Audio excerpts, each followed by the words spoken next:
دینی بیانات، خوابوں کی تعبیر، اسلامی وظائف اور شرعی مسائل کے لیے مفتی حیدر معاویہ خیر پوری کے یوٹیوب چینل کو سبسکرائب کریں۔ السلام علیکم ورحمۃ اللہ وبرکاتہ۔ رمضان المبارک کا انتہائی بابرکت مہینہ چل رہا ہے اور امید کرتے ہیں کہ آپ سب حضرات جو ہے وہ رمضان کا روزہ رکھ رہے ہوں گے۔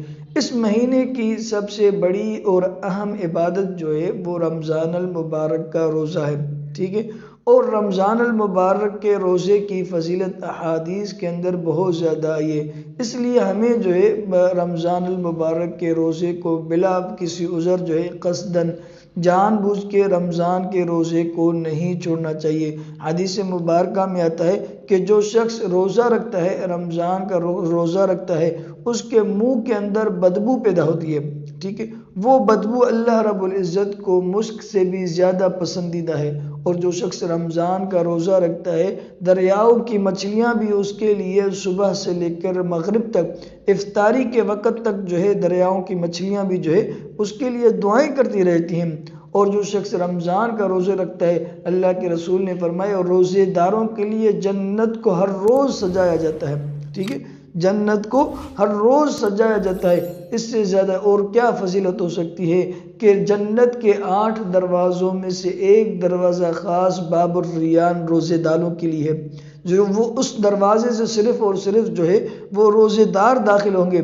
اور رمضان کے روزے کا اتنا بڑا اجر و ثواب ہے، اللہ کے رسول نے فرمایا کہ اللہ کا ارشاد ہے کہ جو ہے وہ رمضان کے روزے کا اجر و ثواب جو ہے میں خود ہوں۔ رمضان کے روزے کا بدلہ جو ہے وہ میں خود ہوں۔ یہ کتنا بڑا اعزاز ہے اور کتنے بڑے ثواب کی بات ہے کہ اللہ رب العزت خود جو ہے اس کا اجر و ثواب ہے۔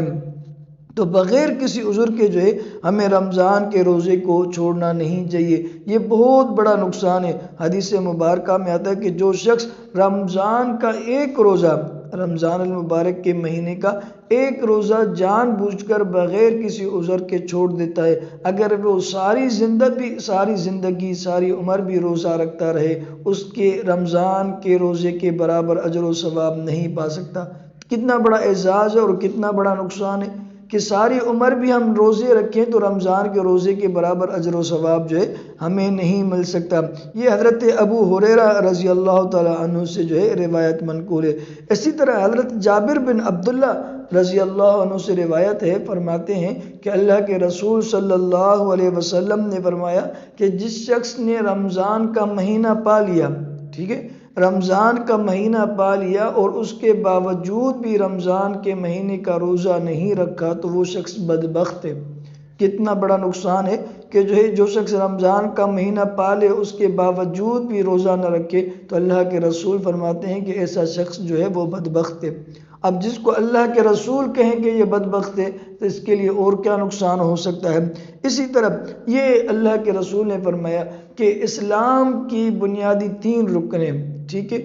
سب سے پہلا جو ہے وہ کلمہ توحید ہے، دوسرا فرض نماز ہے، اور اسی طرح جو ہے وہ رمضان کا روزہ بھی ہے۔ ویسے تو اسلام کے 5 رکن ہیں، لیکن اس حدیث مبارکہ کے اندر 3 رکن بیان کیے گئے ہیں۔ اس کا مطلب یہ نہیں ہے کہ دوسرے 2 رکن نہیں ہیں، دوسرے 2 رکن بھی ہیں، لیکن اس حدیث مبارکہ میں صرف 3 رکن بیان کیے گئے ہیں۔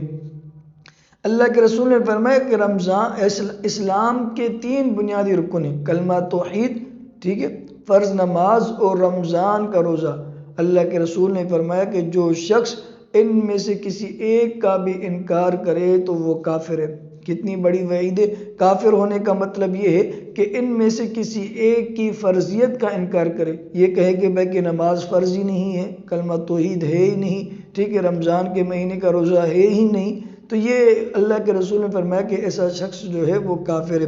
ہاں لیکن مانتا ہے کہ بھائی رمضان کا روزہ ہے، لیکن سستی کی وجہ سے، غفلت کی وجہ سے جو ہے وہ جان بوجھ کر رمضان کے روزے کو چھوڑتا ہے، تو یہ جو ہے بہت بڑی غلطی ہے اور بہت بڑا کبیرہ گناہ ہے۔ اس سے توبہ کرنی چاہیے۔ اللہ سے دعا ہے اللہ رب العزت آپ کا اور ہمارا حامی اور ناصر ہو۔